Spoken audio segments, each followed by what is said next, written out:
క్రీస్తునందు ప్రియులరా, మగసిరి గల మగాడు. బైబిల్ గ్రంథంలో ఒకే ఒక్క చోట రాయబడింది ఈ మాట. సామాన్యంగా మగసిరి గల మగాడని ఎవరినంటారంటే ఏదన్నా ఆటల పోటీల్లో గెలిస్తే వాళ్ళని మగోడు అంటారు. ఎవరినన్నా 10 మందిని కొడితేనో ఏదైనా బలమైనటువంటి వ్యక్తుల్ని జయిస్తే అలాంటి వాళ్ళని మగోడు అనుకుంటారు. కానీ బైబిల్ గ్రంథంలో విచిత్రం ఏంటంటే, చాలా ఆసక్తికరంగా ఆలోచించవలసిన విషయం ఏంటంటే, మగసిరి గల మగోడని ఒకే ఒక్క చోట బైబిల్ రాయబడినది. అది కూడా ఎవరి గురించి రాయబడిందంటే, ప్రార్థనలో దేవునితో పోరాడి గెలిచినటువంటి యాకోబుని గురించి రాయబడింది. హోషేయ గ్రంథం 12వ అధ్యాయం 8వ వచనంలో మనం ఈ మాట చూస్తాం. తల్లి గర్భమందు యాకోబు తన సహోదరుని మడిమిని పట్టుకొనెను, మగసిరి గలవాడై అతడు దేవునితో పోరాడెను. మగవాళ్ళు బాగా ఆలోచించండి. మీసాలు గడ్డాలు పెంచేసుకుని ఏదో మంచి వెరైటీలు డ్రెస్సులు వేసుకుని మగోడు అనేటువంటి చూపించుకోవటం, పైకి కనుపరుచుకోవటం, అది మగసిరి కలిగి వాడి యొక్క లక్షణాలు అనుకోవచ్చేమో.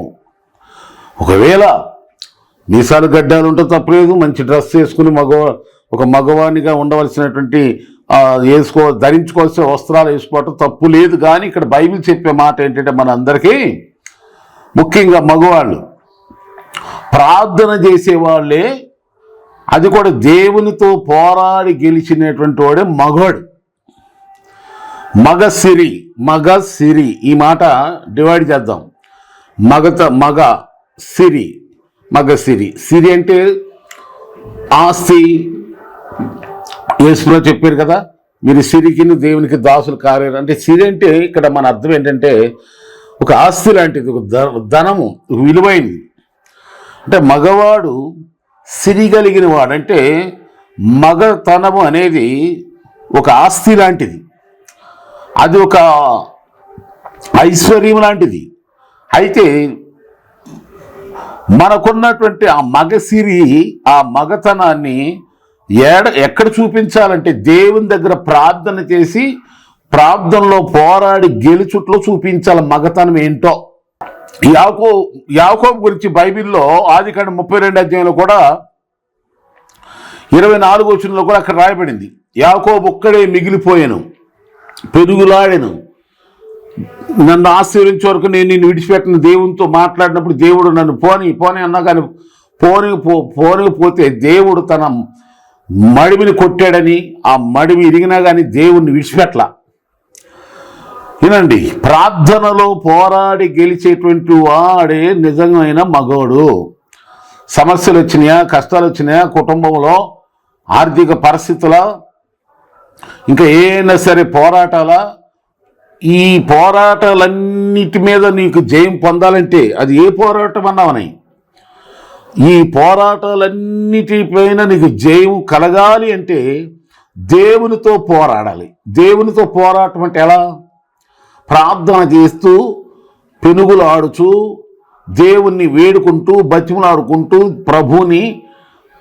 ప్రభుని శరణొచ్చాలి. దేవుని దగ్గర ప్రార్థించాలి. ప్రార్థన చేసి దేవుని దగ్గర జవాబు పొందాలి. అదే మగసిరి కలిగిన వాడి యొక్క మగతనం, మగ లక్షణాలు. ఈ ప్రపంచంలో బాడీ బిల్డర్ అవని, ఎవడనవని, ఎలాంటి మగవాడన్నా మగవాళ్ళు అందరూ మగవాళ్ళే.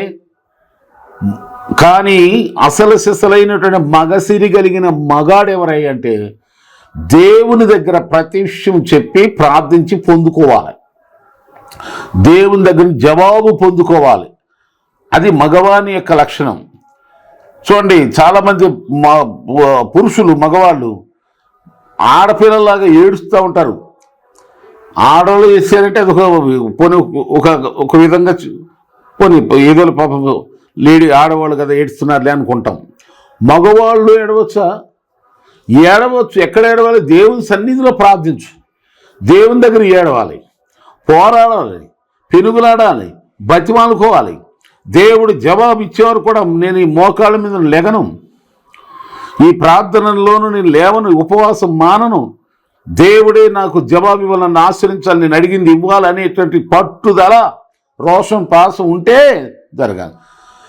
ఏలియా 450 మంది బయలు ప్రవక్తలను ఓడించాడు. రోషం, మహారోషం కలిగిన వాడిగా దేవుని కొరకు ఉన్నాడని ఇక్కడ బైబిల్లో మొదటి రాజుల గ్రంథం 18వ అధ్యాయంలో మనం చదువుతాం. ఏలియా దేవుని కోసం మహారోషముతో ప్రార్థించి అగ్నిని కుమ్మరించి, అగ్నిని కురిపించి, అగ్ని రూపంలో దేవుడు ఆ బలిపీఠం దహించవేయబడినప్పుడు అక్కడ అంతా ఓడిపోయారు. బయలుదేవత ప్రవక్తలు, దాని బయలుదేవత పక్షంగా ఉన్న వాళ్ళందరూ ఓడిపోయారు. మహారోషం ఎక్కడుండాలి? మహారోషం మగోళ్ళకే దేవుని జవాబును పొందుకునే విషయంలో. దేవుడే యెహోవాయే, నువ్వు నమ్మిన దేవుడే సర్వ సృష్టికర్త, సర్వశక్తిమంతుడు అని రుజువు అవ్వాలి. తర్వాత మనం ఆదాము కాలములో నుండి మనం చూస్తే అసలు ఈ భూమి మీద ప్రార్థన అనేది కూడా ఎవరి ద్వారా స్టార్ట్ అయింది అనుకుంటున్నారు? దేవుడు ప్రార్థన కూడా మగవాని ద్వారానే ప్రార్థన స్టార్ట్ అయింది. ఆయన పేరు మీరు చూడండి, ఆదికాండం 4వ అధ్యాయం మనం చూసినట్లయితే అక్కడ ఎనోష్ అనే పేరు 4వ అధ్యాయం 25-26 వచనాల్లో, ఆదికాండం 4వ అధ్యాయం 25-26 చూడండి. భూమి పైన ప్రార్థన ప్రారంభమైంది కూడా మగవాని ద్వారా. ఎనోష్ అంటే ఆదాము గారి యొక్క మనవడ ద్వారా ప్రార్థన స్టార్ట్ అయింది. తర్వాత మనం ఇందాక చెప్పుకున్నట్టు ఏలియా రోషంతో ప్రార్థించి మహారోషం కలిగి దేవుని కొరకు ప్రార్థన చేయగా దేవుడు అగ్ని ద్వారా దిగొచ్చి ఆ బలిని ఆయన ఆహుతి చేసినట్టు అంగీకరించినట్టు చూస్తున్నాం ఇక్కడ. మనం బైబిల్లో మనం చూసినట్లయితే అబ్రహాము ప్రార్థన చేశాడు, ప్రార్థనాపరుడు. హాయికిని బేతేలుకును తూర్పునున్నటువంటి ఆ మధ్యలో గుడారాలు వేసి అక్కడ బలిపీఠాలు కట్టి యెహోవా నామమున ప్రార్థన చేశాడు. ఆదికాండం 12:8 మనం చూస్తున్నాం. అలాగే ప్రియులారా, ఇస్సాకు కూడా ప్రార్థన చేశాడు. ఆదికాండం 26-25 చూడండి. ఆదికాండం 26-25 చూడండి. అక్కడ అతడు ఒక బలిపీఠం కట్టించి యెహోవా నామమున ప్రార్థన చేసి అక్కడ తన గుడారం వేసెను. అక్కడ ఇస్సాకు దాసులు బావి తవ్వేరు అని ఉంది. అలాగే ఇస్సాకు ప్రార్థన చేశాడు. రేపు కంటే తన భార్య పిల్లలు లేరు, సంతానం లేదు, ప్రార్థన చేస్తే దేవుడు 2 పిల్లల్ని ఇచ్చాడు, 2 కొడుకులు ఇచ్చాడు, ఏశావు యాకోబు. కనుక దీన్ని బట్టి మనం చూసేది ఏమనగా ప్రార్థన కొత్త నిబంధనలు కూడా చాలా విషయాలు ఉన్నాయి. అపోస్తుల కార్యం 10:4 కూడా మనం చూస్తే కొర్నేలి ప్రార్థనాపరుడు. ప్రార్థన పరలోకం వెళ్ళింది. కొర్నేలి ప్రార్థన, ఆ ప్రార్థన ద్వారా ఇంటికి పేతురు రప్పించబడ్డాడు. పేతురు నుంచి బోధేగా కొర్నేలి ఇంటి వాళ్ళందరూ బంధువులందరూ కూడా రక్షించబడ్డారు. మగవాళ్ళమని చెప్పుకుని కాలరేగలేస్తున్నటువంటి ప్రతి ఒక్కరు ప్రార్థనాపరుడే మగవాడని తెలుసుకోండి. ఎందుకు చెప్తున్నాను ఈ సందేశం అంటే, ఎక్కడికైనా ఏ చర్చి కన్నా వెళ్ళండి, ఎంత పెద్ద చర్చికైనా చిన్న చర్చికి వెళ్ళినా మగవాళ్ళు తక్కువ ఉంటారు, ఆడవాళ్ళు ఎక్కువ ఉంటారు. అలాగే ఆడవాళ్ళు ఎక్కువ ప్రార్థనా పరులుగా కనిపిస్తారు, మగవాళ్ళు ప్రార్థనా పరులుగా ఉండరు. ఈ పైపెచ్చి అంటారు, మా ఆవిడ వెళ్తుంది, లేకపోతే మా భార్య వెళ్తుంది, మా వాళ్ళు వెళ్తున్నారు, వాళ్ళు చేస్తారు ప్రార్థన చాలు, నేను ఇప్పుడు పర్లేదు అనుకుంటారు. బైబిల్ ఏం చెబుతుందంటే మగవాడే ప్రార్థించాలి. ఇంటికి యజమానుడు, ఇంటికి భార్యకు శిరస్సు ఎవరు? భర్తే కదా. ఇంటికి నాయకుడు ప్రార్థనాపరుడు కాకపోతే పిల్లలు ఎలా ప్రార్థన చేస్తారు? భార్య ఎలా ప్రార్థనలు బలపరచబడుతుంది? కనుక గమనించి ఈ సందేశం ద్వారా మగవాళ్ళారా, పురుషులారా, మీరందరూ కూడా ప్రార్థన చేయండి. పురుషుడైతే ఏ విధమైనటువంటి కోపం లేకుండా, సంశయం లేకుండా తమ చేతులెత్తి ప్రార్థన చేయాలని తిమోతి పత్రికలో మనం చూస్తున్నాం. పురుషుడు ప్రార్థనాపరుడైతే ఆ ఇంట్లో అంతా కూడా ఆశీర్వదించబడింది. చూడండి, మన పితరులు అందరినీ తీసుకోండి, అబ్రహాము కాడు మొదలుకొని ప్రార్థనాపరుల్ని దేవుడు ఆశీర్వించాడు. మగవాళ్ళ ప్రార్థన బాగా గుర్తుపెట్టుకోండి. సొలొమోను ఉన్నాడు, రాజు ఉన్నాడు, ఆయన ప్రార్థన చేయలేదా? పెద్ద ప్రార్థన చేశాడు. అంత గొప్ప జ్ఞాని అయిన రాజు అయినా సరే దావీదు చేయలేదా? పితరులందరూ కూడా ఎవరినైనా చెప్పండి, ప్రార్థనా పరులైతేనే దేవుడు వాళ్ళ పక్షంగా ఉండి వాళ్ళని అన్ని విషయాలు ఆశ్రయించాడు. సహోదరుడా, బ్రదర్, ఆర్థిక బాధలు, మానసిక బాధలు, అనారోగ్య సమస్యలు, దయ్యాల సమస్యలు, రకరకాలైనటువంటి బాధలు ఎన్నెన్నో ఇతరులకు చెప్పుకుంటూ పురుషుడు చెప్పుకుంటూ బాధపడతా ఉంటారు. ప్రార్థన చేస్తే, నీవు ప్రార్థనా పరుడు అయితే నిన్ను చుట్టుకున్నటువంటి సమస్యలని, నీ ఇంటిని ముట్టుకున్న మీ ఇంట్లో ఉన్న గొడవలు, సమస్యలు, మానసిక ఆర్థిక రుగ్మతలు అన్నీ పోతాయి. దయ్యాలు, దురాత్మలు నాశనం అవుతాయి. అన్ని చిక్కులు తొలగిపోయి, సమస్యలు తొలగిపోయి, ఎంతో శాంతియుతమైన వాతావరణం, సమాధానం, దైవికమైన ఆనందం పొంగి పొర్లుద్ది నీ గృహంలో. అందుకని మగవాడంటే మగసిరి గల మగవాడు అయితే ప్రార్థన చేయి. లేదు, నేను మగసిరి గల మగతనం లేదు అనుకుంటే నువ్వు ప్రార్థన చేయమాక. నేను ఇలా అన్నందుకు ఎవరు బాధపడమాకండి. ప్రార్థనా పరుడే మగసిరి గలవాడు. మగాడంటేనే ప్రార్థన, దేవునితో పెనుగులాడాలి. దేవునితో వాళ్ళతో వీళ్ళతో పిల్లి కజ్జాలు పెట్టుకుని మట్టి మాత్రులైన మనుషులతో వాళ్ళతో వీళ్ళతో జగడలు పెట్టుకుని వాళ్ళ మీద వీళ్ళ మీద కక్షలు పెంచుకుని వాళ్ళని గెలిచి వాళ్ళతో తన్నించుకుని వీళ్ళతో తిట్టించుకుని వాళ్ళతో అక్కడే తిట్టి పెద్ద మగోళ్ళని పేరు తెచ్చుకుని అటువంటివన్నీ కూడా చెత్త చిల్లి రకం.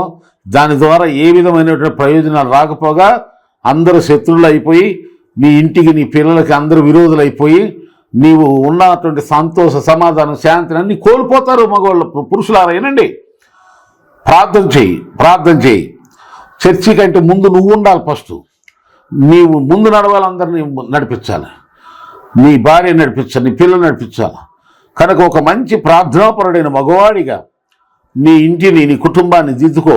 అలాగే ఒక మంచి ప్రార్థనాపరుడైన యవనస్తుడుగా, చదువుకునే అబ్బాయిగా, మంచి జాబ్ చేసుకున్న యువకుడుగా నేను చూడగానే దేవుని కుమారులారా ఏనండి, దేవుని బిడ్డలారా, ప్రార్థనాపరులు ప్రార్థన చేసుకుంటాడు ఈ బాబు, ప్రార్థన చేసుకుంటాడు ఈయన అనే మంచి సాక్ష్యాన్ని సంపాదించండి.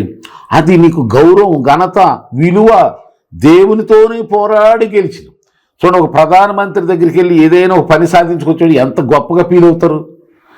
అలాగే ఒక సీఎం దగ్గరికి వెళ్ళి ఏదైనా ఒక పని సాధించుకో, అవో లీడర్ ఎంతో ఊరేగెత్తారు. దేవునితోనే దేవుని దగ్గరికి వెళ్ళి ప్రార్థన చేసి నువ్వు అడిగింది ఇచ్చేవరకు దేవునితో పెనుగులాడి పోరాడి గెలిచేవరకు అసలు నువ్వు ప్రపంచంలోనే నువ్వు అందరికంటే ఎక్కువగా కొనియాడబడతావు, గణపరచబడతావు. కనుక నిజమైన మగసిరి గల మగవాడైతే ప్రార్థన చేస్తాడండి. నిజంగా మగసిరిటువంటి మగవాడైతే ఈ సైతాను కార్యాలు, సైతాను చేతకాని పనులు, పనికిమాల పనులు ఇవన్నీ చేసి ఎటు కాకుండా, అటు స్త్రీ లక్షణాలు ఇటు పురుషుల లక్షణాలు లేకుండా ఎటు కానీ కొద్దిగా జీవితం జీవిస్తూ ఉంటారు. ఉన్నది చెబుతున్న ఫ్యాక్టు. కనుక మీరు ప్రార్థనాపరులు అయితేనే, పురుషులారా విశేషంగా ప్రార్థనాపరుడు అయితేనే దినానికి 3 సార్లు చేయి, సమయం ఉన్నప్పుడు చేయి. ప్రార్థన. దేవునితో పెనుగులాడు, దేవునితో మాట్లాడు, దేవునితో నడు, దేవుని సన్నిధిలో సాగు. ప్రతి విషయంలో దేవుని దగ్గరే పెనుగులాడు. దేవుడు తప్పక నీకు జవాబిస్తాడు. అలనాడు యాకోబు అలా చేసి ఇజ్రాయేలుగా మారి నేటికి ఆయన పేరున ప్రపంచంలో ఇజ్రాయిల్ దేశం ఎలా ఉందో నీ పేరును కూడా శాశ్వత కాలం తరతరాలు నిలిచిపడేటువంటి ఒక మంచి కార్యాలు, అద్భుతాలు ప్రభు చేయనట్లుగా నిన్ను, నీ భార్య, పిల్లల్ని, కుటుంబాన్ని అన్ని విషయాలు దేవుడు ఆశ్రయించి దీవించున్నట్లుగా ఓ పురుషుడా, వివాహమైనటువంటి బ్రదర్స్, పురుషులారా, మీరు మగసిరి గల మగోళ్ళు అంటే ఏదో అనుకోమ, అక్కడ ప్రార్థన చేయటమే. అలాగే యవనస్తులైన అబ్బాయిలు, మీరు మగసిరి కలిగిన మగోళ్ళు అంటే ప్రార్థనా పరులు అయితేనే. లేకపోతే మీకు ఈ లోకములో ఏవేవో నువ్వు అనుకున్నటువంటి ఏమనుకున్నా నువ్వు అనుకుంటావే మగోడని కాదు. నువ్వు నిజంగా దేవుని దృష్టిలో మగవాళ్ళు ఎవరంటే ప్రార్థన చేసి దేవునితో పెనుగులాడి పోరాడి దేవునితో సావాసం చేసి దేవునికి పాత్రులు అవుతారు. అలాగే బైబిల్ చరిత్ర అంతా పెద్దది, ఎవరిని తలుచుకున్నా సరే ప్రార్థనాపరులు. అలాంటి ప్రార్థనాపరులుగా నీ ఉండి నీ ఇంటిని, నీ కుటుంబాన్ని రక్షించుకో, ఆశీర్వించబడు. దేవుడు తన మహాకనికర కటాక్షములు మీకు తోడయించునుగాక. మగసిరి గల మగాడు ఎవరో నేను చెప్పానో ఈ సబ్జెక్ట్ని, ఈ యొక్క మెసేజ్ని మీరు వినండి, అందరు మగవాళ్ళకి పంపించండి. మగసిరి గల మగాడంటే ఎవరో ఏదో అనుకోవద్దు. అలాంటి వాళ్ళకి జవాబుగా మగసిరి గల మగాడు ఎవరయ్య అంటే ప్రార్థనా పరుడే, అది కూడా దేవునితో పెనుగులాడి పోరాడి బతికులాడి ఆయన దగ్గర జవాబు పొందివాడు మగవాడని ఈ సందేశం ద్వారా మీకు ప్రూఫ్ చేశాను. దేవుడు మిమ్మల్ని అలాంటి ప్రార్థనా పరులుగా దేవునితో ప్రార్థన పోరాడి గెలిచి దీవించబడేవారుగా ప్రభు మిమ్మల్ని మీ కుటుంబాన్ని చేయనుగాక. God bless you all.